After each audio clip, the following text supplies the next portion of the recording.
30 იანვარს სოხუმის კონსტანტინე გამსახურდიას სახელობის სახელმწიფო დრამატული თეატრი ბერლინის პრესტიჟულ ფესტივალზე Into the Open დავით საყვარელიძის სპექტაკლს იაკიში და პუპჩეს წარადგენს. წარმოდგენა კულჰაუს ბერლინის სცენაზე გაიმართება. პროექტი აფხაზეთის ავტონომიური რესპუბლიკის მთავრობისა და აფხაზეთის განათლებისა და კულტურის სამინისტროს მხარდაჭერით ხორციელდება. საფესტივალო სამზადისის ფარგლებში აფხაზეთის ავტონომიური რესპუბლიკის განათლებისა და კულტურის მინისტრი დავით მორგოშია სოხუმის თეატრის სცენაზე სპექტაკლის იაკიში და პუპჩეს რეპეტიციას დაესწრო. კონსტანტინე გამსახურდიას სახელობის თეატრი წარსდგება ბერლინელი მაყურებელის წინაშე.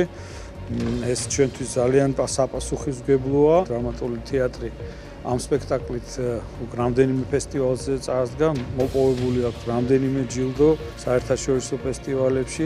სიმბოლურია ის ფაქტი, რომ საუკუნოვანი ისტორიის ჩვენი თეატრი მიემგზავრება გერმანიაში. ამ პროცესში უმნიშვნელოვანესი აფხაზეთის მთავრობის და აფხაზეთის განათლების და კულტურის სამინისტრის ჩართულობა.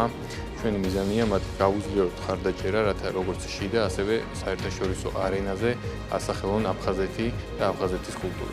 სპექტაკლი იაკიში და პუპჩე ესევდიანი კომედია 2017 წელს დაიდგა და რეგიონალური თეატრების ფესტივალზე მონაწილეობდა, სადაც მთავარი პრიზი აიღო, გრან-პრი და მას შემდეგ ვთამაშობთ ამ სპექტაკლზე. ძალიან გვიხარია, რომ ქართულ მაყურებელს საზოგადოებას მოსწონს.